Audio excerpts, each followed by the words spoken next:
Hi, everyone. It's really lovely to join all of you in person again here on Snohomish and Tulalip lands.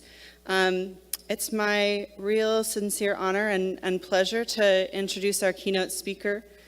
I think, like many of you, I am meeting Thea, who's a colleague and who's joined us at Agrarian Trust for the first time in person. So it's really fun and been wonderful to connect. So, yeah. Thea Maria Carlson is an earth steward, a farmer, a facilitator, community weaver, speaker, writer, and co-creator who collaborates with organizations, individuals, and communities at the intersections of food, agriculture, environmental stewardship, social justice, and regenerative economy. So Thea's going to come up and join us, and while she is giving her while they're giving their keynote, if you have questions, go ahead and write them on your pieces of paper at the center, and I will be circling the room to gather them. So just go ahead and grab me. Please join me in welcoming Thea.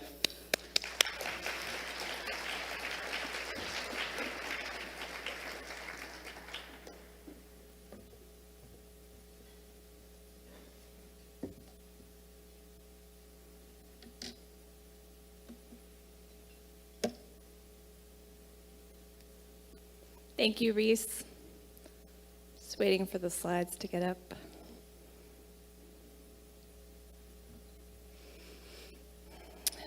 So I want to begin by acknowledging all of the beings, seen and unseen, who are supporting us and gathering here today. And I invite you to take a moment with me to center yourself. Notice your breath moving in and out of your body, or maybe the food in your mouth. Feel your body supported by your seat and by the earth beneath it.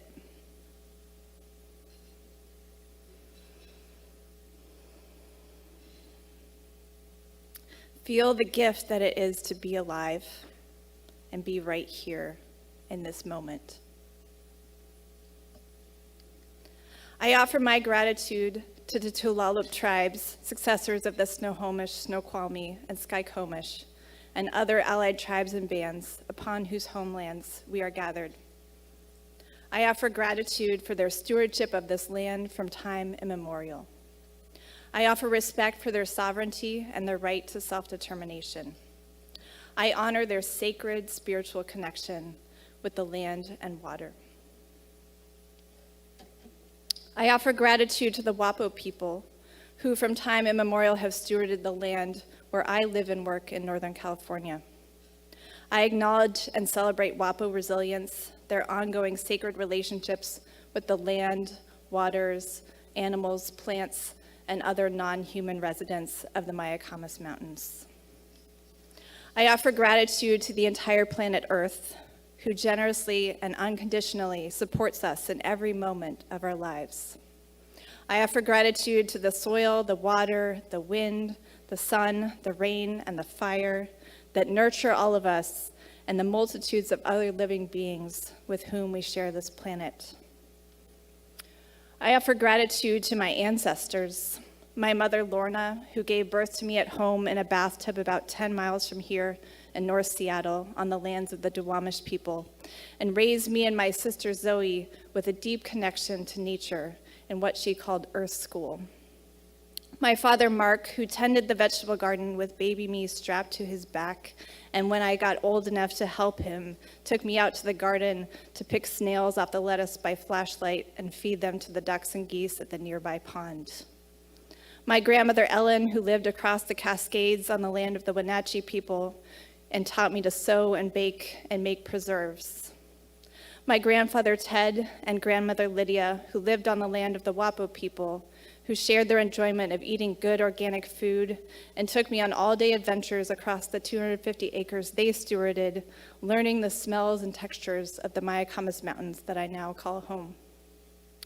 My great-grandparents, Maria Duceu and Jesuinho, who traveled as teenagers from their homeland of Portugal to settle on the land of the Narragansett, Pokanoket, Wampanoag peoples, and passed down their love of olive oil and kale and homegrown tomatoes.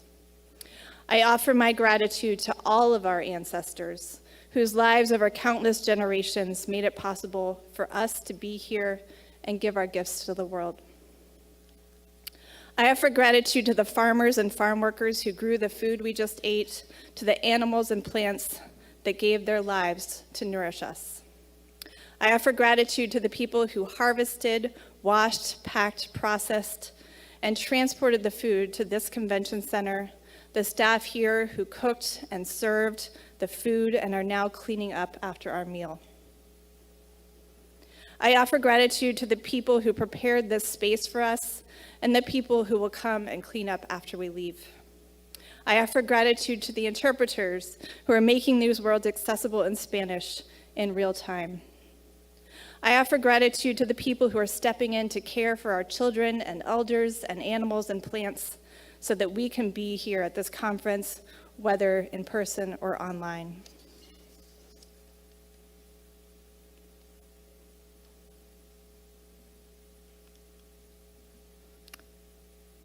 I offer gratitude to my wife, E., who is home taking care of our animals in the land, who washed the dishes every night for the past week where I prepared this presentation, who is behind the camera in almost every photo of me you'll see, and who supports me in all my work in innumerable ways.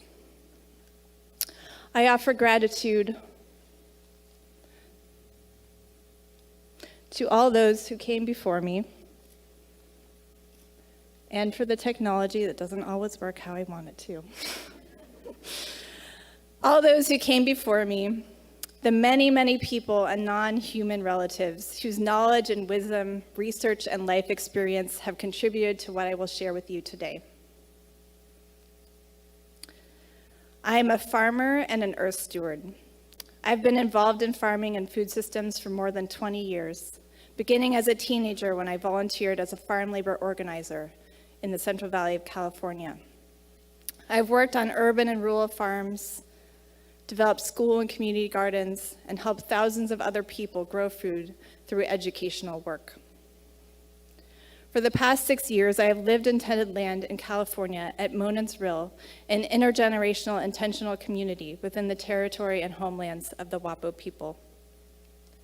We co-steward 414 acres of land, incorporating an organic garden and orchard, bees, chickens, goats, and sustainable forestry. Just over a year ago, the land and community that is my home was devastated in the glass fire. In hot, dry winds, this wildfire blew 6 miles across the Napa Valley to our mountains and rapidly and severely burned our entire watershed. Just at Monon's Rill, the fire destroyed 12 homes, our barn, our chicken coop, our greenhouse, garden sheds, the orchard, and severely damaged our water infrastructure. With this fire, the climate crisis literally arrived on my doorstep. I came face to face with the reality that there is no running away from the deep crises we are in. And I found the courage to face and embrace the reality instead. Soon after the fire, I left my job of 10 years leading the National Biodynamic Association to shift my focus to hands-on work, regenerating the land and community, and learning to live with fire and the climate crisis in a new way. I installed straw wattles to protect our soil and water, and inoculated them with mushrooms to take up and transmute toxins from the burned houses and other buildings. I learned to use a chainsaw to cut dead and damaged trees and brush to make way for oak woodlands and other native plants to recover. I trained as a wildland firefighter, and I'm learning how to put good fire on the land. And in the past year, I've finally let in the deep grief of the climate crisis we are in. As this year's report from the Intergovernmental Panel on Climate Change makes clear, recent changes in the climate are widespread, rapid, and intensifying, and unprecedented in thousands of years. It is indisputable that human activities are causing climate change, making extreme climate events like heat waves, heavy rainfall, and droughts more frequent and severe. Climate change is already affecting every region on Earth in multiple ways. The changes we experience will increase with further warming. Climate change is bringing more and more extreme weather events like the atmospheric rivers that are causing massive flooding right now in the Pacific Northwest. More frequent and severe droughts and heat waves that cause crop failures and stress natural ecosystems. Wildfires that are destroying entire communities and causing toxic smoke that impacts the health of people thousands of miles away. Human industrial activity has massively polluted our air, water, and land. Unsustainable agriculture and other land use are causing the loss of topsoil and biodiversity. A rampant speculative market is escalating land prices, driving them out of the reach of farmers. And the industrial food system is failing to adequately and appropriately feed humanity.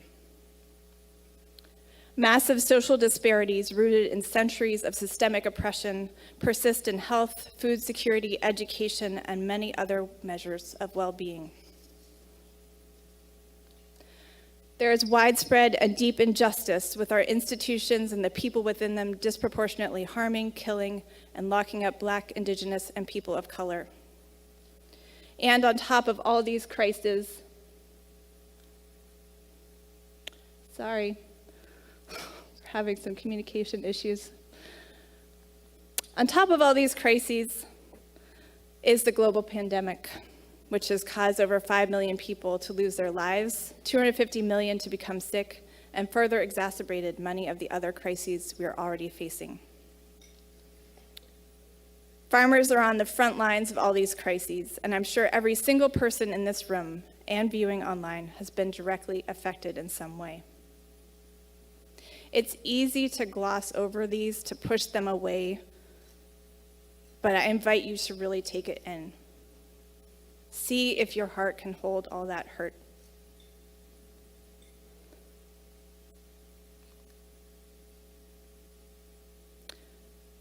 How can we grow food and steward land in ways that fully face and embrace these crises with courage and innovation?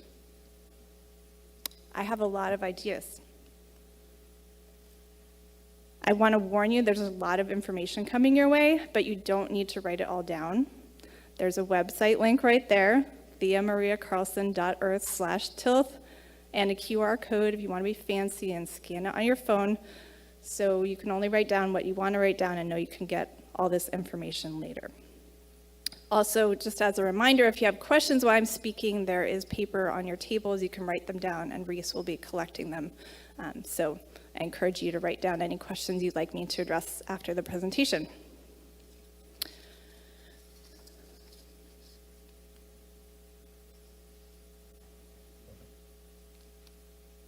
All right, so facing and addressing the climate crisis.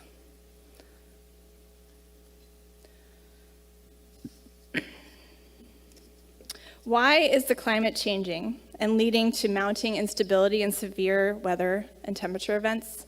The main driver is carbon dioxide.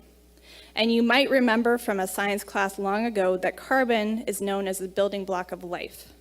When a plant photosynthesizes, it captures energy from the sun and takes in carbon dioxide from the surrounding air and uses that carbon to create carbohydrates and releases oxygen back out. And those carbohydrates, those carbon compounds created through photosynthesis, form the roots, stems, and leaves of the plant and are also exuded through the roots to feed symbiotic microorganisms and fungi. 300 million years ago, there was 9 times as much carbon dioxide in our atmosphere as there is today. It was trees and other plants who took in that carbon dioxide and stored it in their bodies, which over time were buried and compressed under the surface of the earth. Countless generations of plants over millions of years reduced atmospheric carbon dioxide to levels that support human life and the millions of other living species with whom we share this planet. Over the past 250 years, humans have been rapidly and dramatically reversing this process by mining and burning the remains of those ancient living organisms now known as coal, oil, and natural gas to fuel industrialization, the plastics industry, global transportation, and other fun projects. As the scale of that activity has exploded, so have atmospheric levels of carbon dioxide and other greenhouse gases, leading to the dire climate crisis we now find ourselves in. So, as farmers, we can partner with those natural life processes to bring carbon out of the atmosphere and build healthy soil so the carbon comes from the air and into the living realm. Healthy soils are the largest store of terrestrial carbon, and there are many ways we can increase how much carbon is held in our soils. By restoring degraded soils and adopting soil conservation practices, there's major potential to decrease greenhouse gas emissions, increase carbon sequestration, and build resilience to climate change. So far, there are 35 practices that have been identified by the Natural Resource Conservation Service that improve soil health and sequester carbon while producing benefits like increasing soil water holding capacity, biodiversity, and climate resilience. I'll be covering a few of these practices in my talk, but I encourage you to check out all of them and also see if you can get support for implementing those practices from the Natural Resource Conservation Service or your local resource conservation district. One of our most powerful partners in climate-friendly farming is compost. When we make compost, we are taking formerly living carbon-rich material and transforming it into a potent life source for our farms. And when we apply compost to our farms and rangelands, it provides powerful climate benefits. The Marin Carbon Project near me has been studying the ways that farms can increase carbon, and they've done a lot of studies on compost. They found that just one application of compost on pasture doubled forage production and soil carbon sequestration for 3 years after it was applied. And that happened in both wet and dry grasslands. They also found that the net ecosystem storage of carbon increased by 25 to 70% without including the carbon that was in the compost that they applied. Making and using our own compost is a core element of biodynamic farming, which is a holistic, ecological, and ethical approach, which I have been practicing and teaching for many years. A core principle of biodynamics is that a farm is a living organism, and the role of the farmer is to weave the elements of the farm together to create a self-sustaining whole. One unique aspect of biodynamics is the use of fermented spray and compost preparations to support the health of the soil and the plants. Biodynamic compost is enhanced and enlivened through the use of 6 herbal preparations made from yarrow, chamomile, stinging nettle, oak bark, dandelion, and valerian. Each of these medicinal herbs is transformed through a unique process that brings it into relationship with the animal kingdom, the earth, and the cycle of the year. The biodynamic preparations magnify the herb's healing qualities, foster the growth of beneficial bacteria and fungi, and create powerfully concentrated substances to guide the development of the compost. Biodynamic compost preparations strengthen the quality of the compost, stabilize nitrogen and other nutrients, multiply microbial diversity. And you can purchase a biodynamic preparation to put in your compost, or you can learn to make your own. When applied to a farm, biodynamic compost increases the soil life, increases stable organic matter, and reduces greenhouse gas emissions. And this research comes from the DOC trials in Switzerland, which have studied conventional organic and biodynamic farming side by side for more than 40 years in randomized controlled plots. Another recent comparative trial in California showed more carbon in organic vineyards than conventional, and even more carbon in biodynamic vineyards than organic. Another tool to build healthy soil and increase soil carbon is multi-species cover cropping. Keeping living plants in the soil for as much of the year as possible is key for your farm's carbon balance and for the health of your soil. Gabe Brown, who's a farmer in North Dakota, and other researchers have found that the more cover crop species you plant together, the better in terms of carbon and soil health.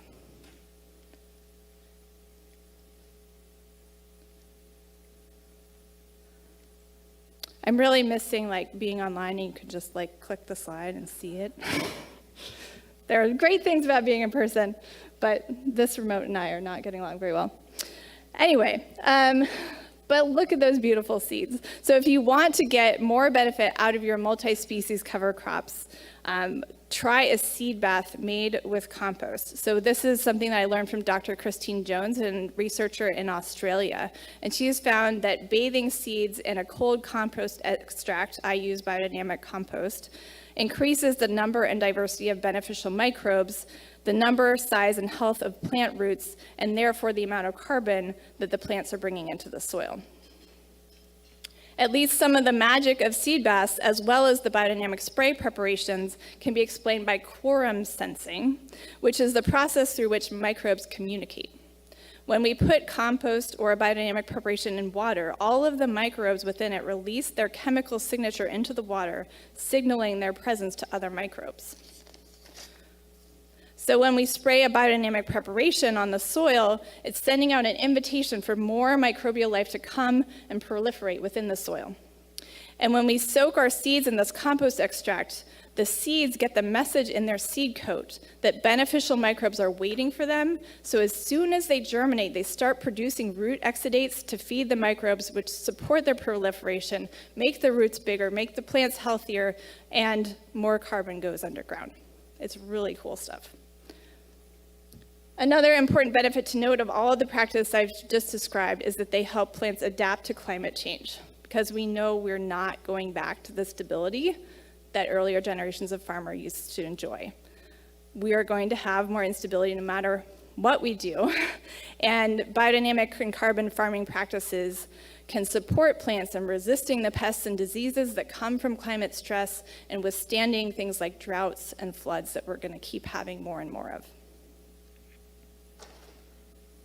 Going back to wildfire as an expression of the climate crisis, in my work to generate the land I steward after the wildfire, I've found the biodynamic preparations to be really helpful, because when the wildfire came through, it burned off almost all the organic matter in the soil. And so using the biodynamic preparations helped to bring back that soil life to activate the conditions for the soil life and the plants to recover. But I want to stress that remediation from wildfire is only one small piece of the puzzle. The fact is that fire is deeply woven into the history and ecology of our landscapes. Since time immemorial, the Indigenous people of Washington, California, and many other parts of the world have stewarded the land using fire. The ecosystems we live in have co-evolved with this intentional use of fire, and they need fire to thrive. It's only been in the last 150 years since European settlers arrived in these areas that fire has been suppressed. U.S. policy became focused on Smokey the Bear fire suppression and criminalized the use of fire for land stewardship, preventing Indigenous people from continuing this important ecological and cultural practice. Over the past century plus, this lack of intentional fire has meant a huge buildup of dead and dry vegetation that is now fuel for wildfires. And then we have wildfires that are made more extreme by climate change, fueled heat waves, and drought and record-breaking hot, dry winds. The good news is that in recent years, a number of Indigenous groups who have been fighting for the right to use the practice of cultural burning are finally getting permission and support to revitalize this essential practice. The Indigenous Peoples Burning Network brings together a number of cultural fire practitioners across Turtle Island, and there are many others who are also practicing at a smaller scale, including closer to here. For those who are not Indigenous to this land, prescribed fire is also a tool to promote ecological health and community safety. This is a picture from a prescribed fire that I was on the crew for in May through the Good Fire Alliance, which is my local prescribed burn association. It was also in cooperation with local and state firefighting agencies and was featured in a New York Times short documentary about prescribed fire in California, which you can find the link to on the resources page. And the goals of prescribed fire can include reducing the fuel load near homes in the wildland-urban interface. We were literally in people's backyards doing this burn. It can also help support native grasses and other native plants, or contribute to the viability of cultural burning by local Indigenous communities in cooperation with non-Indigenous folks. On the land where I live, we got a dramatic example of how intentional fire can protect ecosystems and people. In 2019, we conducted a prescribed burn on 6 acres of forest through the Good Fire Alliance that I just mentioned. And 15 months later, in September 2020, when the wildfire came through, all the land surrounding was severely burned and the prescribed burn area was untouched. On the left, you can see our neighbor's property, which had been left untended for many decades and burned severely in the wildfire. And on the right, you can see our previous prescribed burn area, which was still healthy and green. It did not ignite when the wildfire came through, and it's still an oasis of healthy forests in the midst of the devastation that we're continuing to see. Because there's been such a long buildup of dense woody vegetation through a century of fire suppression, both before a wildfire comes through and even after a wildfire, there's a need to reduce fuels through manual thinning. One common method to deal with material that is thin is called lop and scatter, where the cut material is just left on the ground to decompose. Unfortunately, in the climate I live in, we found that even after a decade, material that was lopped and scattered remains intact, so that treatment doesn't actually reduce the fuel that's available for a wildfire, and that was part of what caused a lot of destruction to our forests in the wildfire last year.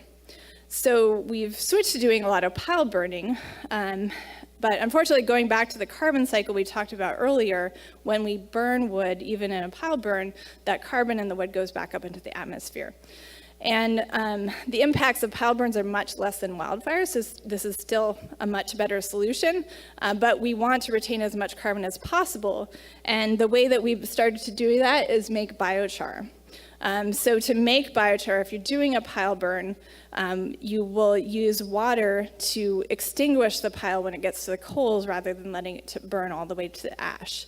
And what that does is it reduces the carbon dioxide emissions from the pile burn, it keeps a lot of the carbon in the very stable form of biochar, and that also increases the water holding capacity of the soil. So to summarize, the tools that I've discussed so far to address climate crisis and its impacts are compost, biodynamic preparations, multi-species cover cropping, seed baths, culture and prescribed burning, and biochar. And links to learn more about all of these are on my website as linked right there.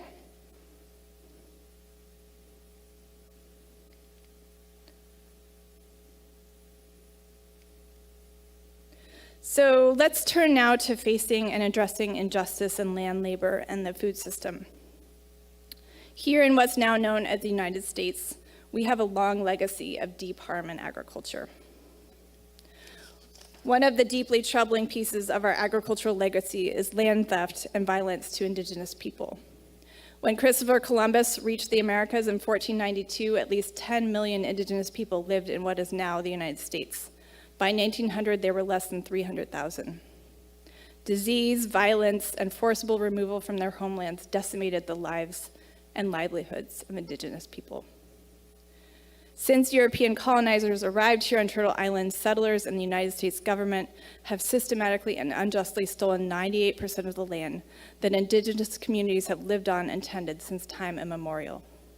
Wherever you live in the United States, you're on occupied native land. Another deeply disturbing aspect of our agricultural legacy is stolen and exploited labor.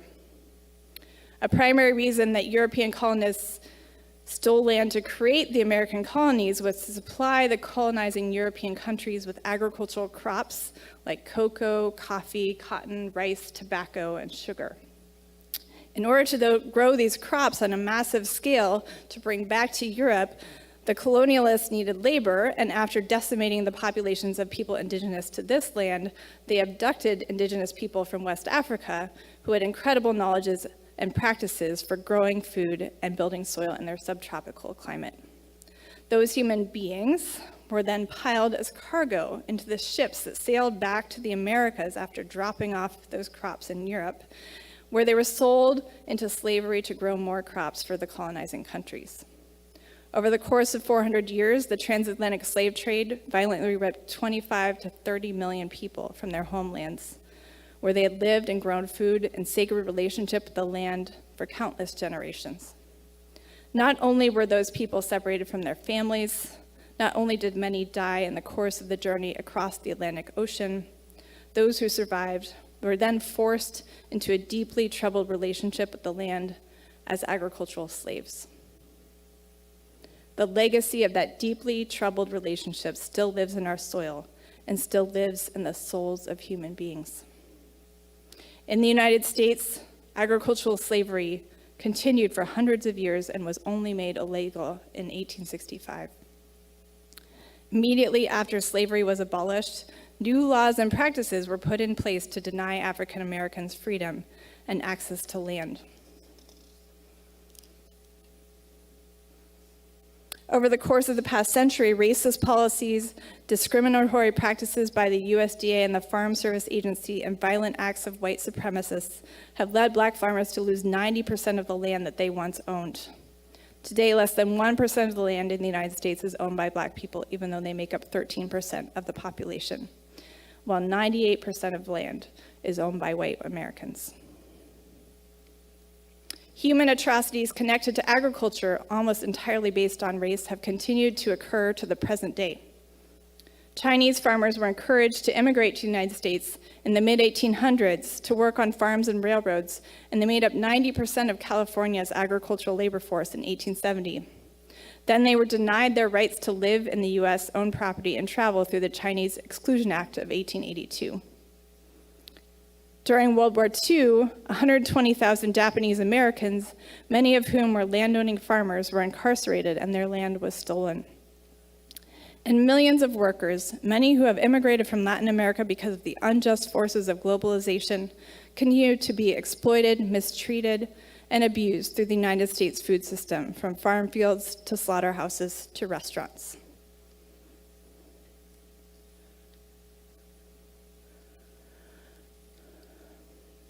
Injustice and inequity persists in food security and sovereignty, as well as these figures from King County illustrate. Centuries of systemic oppression of Black, Indigenous, Latinx, Asian, people of color, women, and LGBTQ communities show up in who has secure access to food and who doesn't. These figures are from 2018 and 19, and food insecurity got much worse when the pandemic hit in 2020, again showing up disproportionately along lines of race and gender. As a person who is racialized as white, as are most of the folks in this room, I have benefited from the many systems that have caused and continue to cause others deep harm. My ancestors were given land through the Homestead Act, land that was stolen from Indigenous people. My ancestors received advantages in education, employment, and housing because they were able to assimilate and become white. My ancestors were able to accumulate financial wealth through these advantages and pass it down to future generations, giving their children and grandchildren opportunities that others did not have. I didn't choose to create these systems. We did not choose to create these systems, but throughout my life, I have participated in them and I have benefited from them. And I feel a deep responsibility to change them for the better, for my own liberation and for the liberation of my fellow human beings. I hope you do too. So what are some specific actions we can take?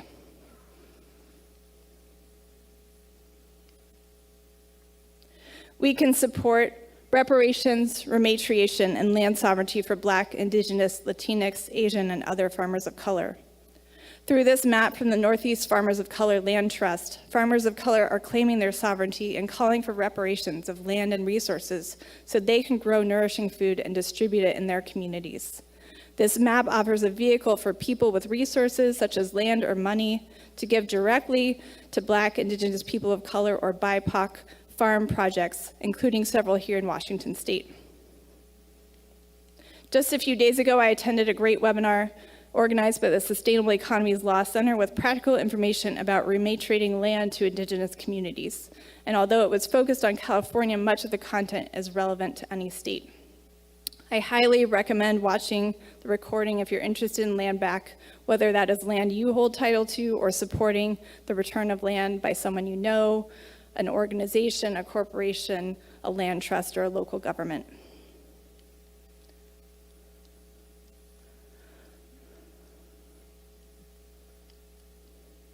This is an example of almost 10,000 acres that was just returned to a tribe last month in Washington state. The land was taken by the US government in 1892 and given to homesteaders. And the transfer of the land back was made through a creative agreement between the tribes, the homesteading family that had owned the land for 5 generations, and a Seattle-based organization called Conservation Northwest. If transferring the title to land isn't feasible or desired by the Indigenous community who would be the recipient, there's also the option of a cultural easement, and this is something that a number of farmers are doing on their farms. So this is similar to a conservation easement, and it gives an Indigenous community the rights to access the land for harvesting, hunting, restoration, ceremony, gatherings, or other purposes that are mutually agreeable to the Indigenous community and the entity that holds title to the land. If you don't currently have capacity to directly give land back, another option is land tax or financial return to the Indigenous people whose land you live on. A local way to do this is real rent Duwamish, which will help you calculate and pay an appropriate rent to the Duwamish people on whose land the city of Seattle sits, and also support them in other ways, like a petition for them to gain federal recognition. For those who live outside Seattle, you can use the native land map to begin learning about the native people whose land you occupy and how you can support them financially or otherwise. One of the biggest fallacies of the US government is the perpetuation of individual private land ownership. This is something that was not practiced on this continent prior to European contact, and even the concept that land can be owned is something that was and continues to be inconceivable to many Indigenous people. Although government policies such as the Homestead Act, land that was held in common by Indigenous communities was taken away and then granted to individual families who were encouraged to till the soil, deplete the resources, and then sell the land for profit. And in our capitalist economy, private land ownership is one of the drivers of individual and generational wealth, and the fact that white people have had disproportionate access to land ownership for centuries is a big contributor to the enormous racial wealth gap. We now have this privately owned farmland being sold off to foreign investors, pension funds, and the uber rich, and this drives farmland prices way out of reach for the budgets of small and medium-scale sustainable farmers. The concentration of farmland in the hands of non-farmers is also deeply concerning. Bill and Melinda Gates now own more farmland than anyone else in the United States.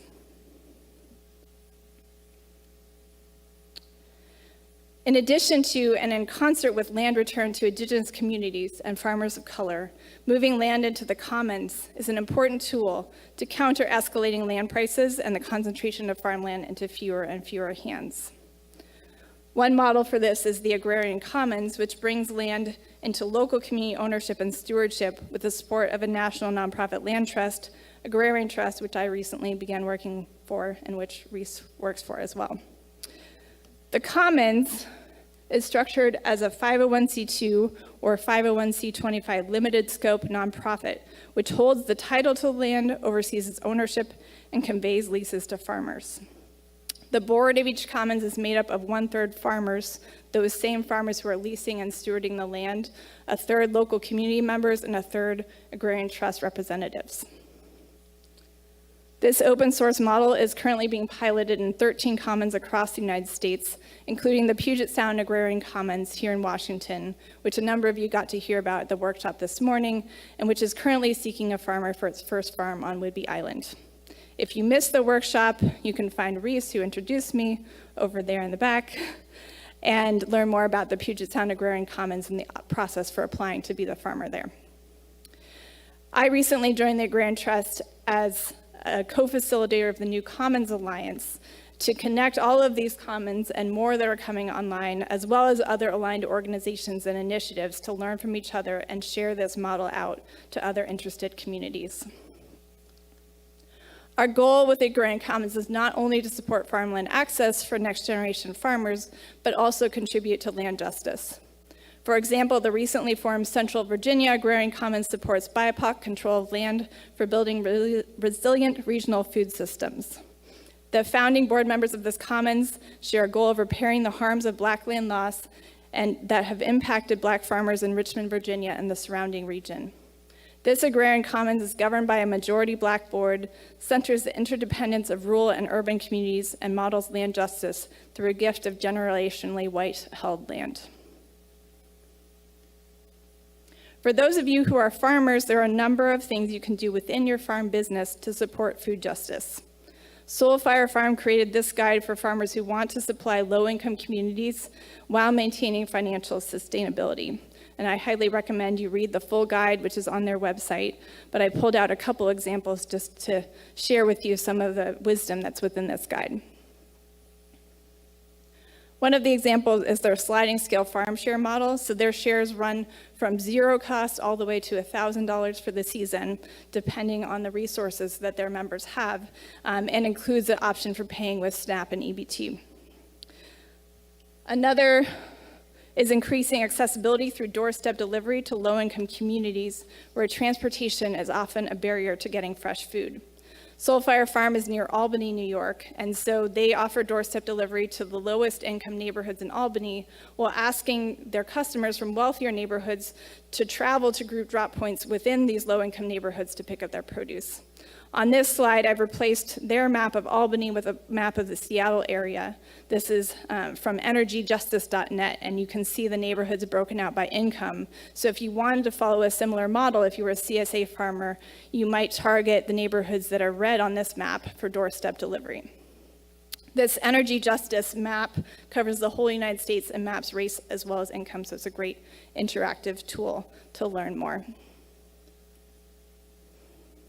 Besides delivering fresh produce to low-income residents, supporting urban communities and growing their own food is another thing that farmers can contribute to.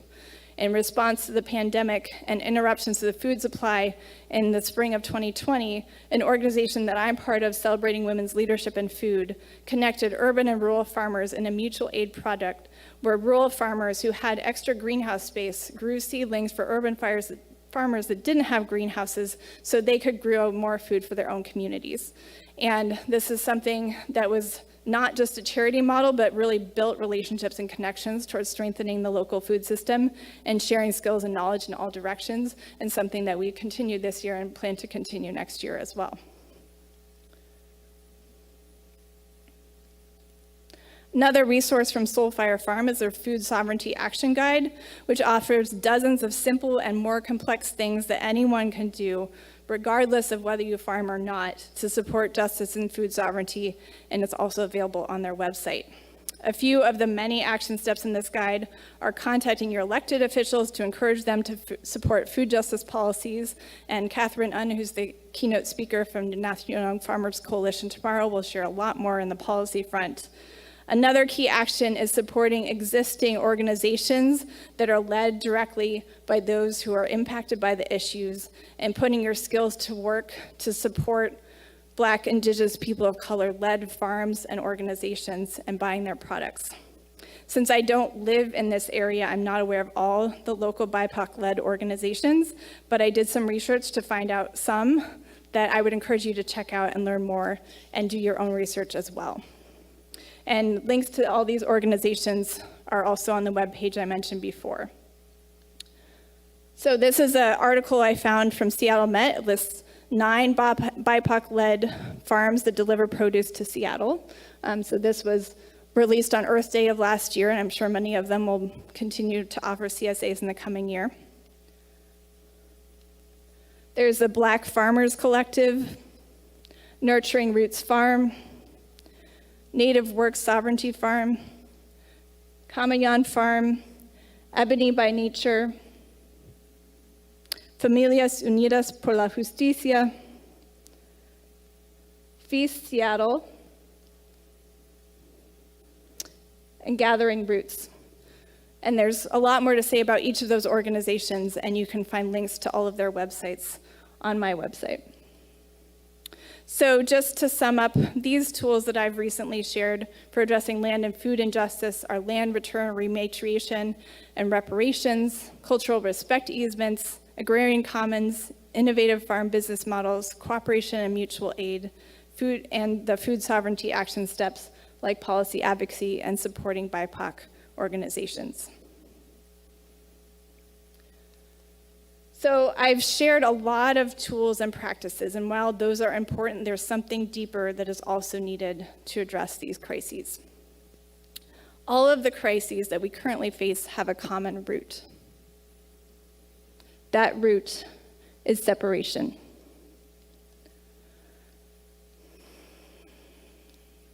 Separation from ourselves, separation from each other, and separation from the earth.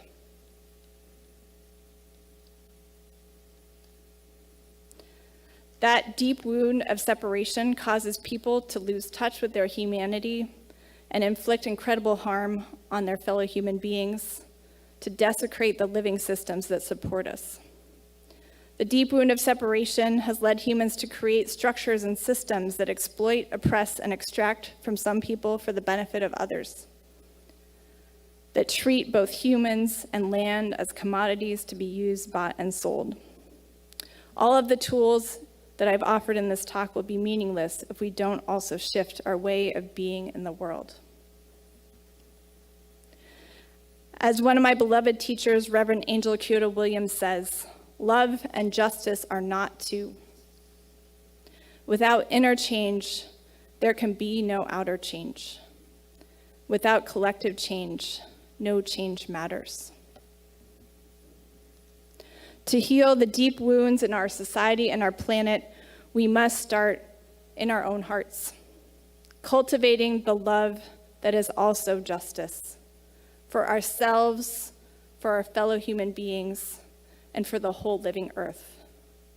Only then can we act courageously out of love to create a more healthy and just future for everyone. Thank you.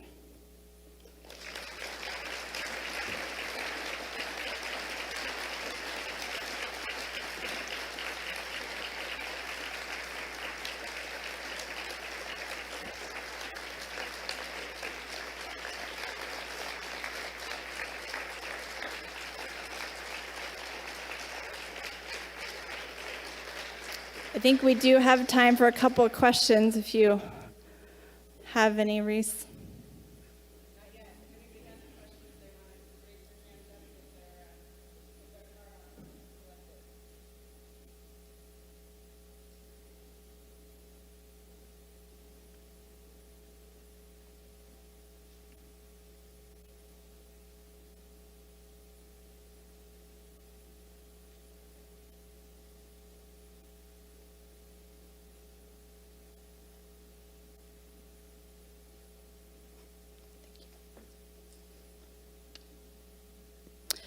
All right, so the question is more about how agrarian commons work in practice. How is land use decided? So the structure of the agrarian commons, and feel free to come up and talk more to me and Reese about it because we could be here all day. But just in short, there is in the bylaws of the commons, there is a requirement to practice food production in a sustainable way. And how that's defined depends on the commons, but it's really up to the board of each commons to determine what are the requirements within that. So the idea with the commons is there's equitable governance of the commons that includes the farmers who are stewarding the land as well as local community members in the National Trust. So yeah, I encourage you to learn more. There's a lot on the Agrarian Trust website, agrariantrust.org. And thank you for that question. We're happy to talk more about it. Any other questions? All right, well, thank you so much. I appreciate your listening, and I hope you take some of this and do something with it.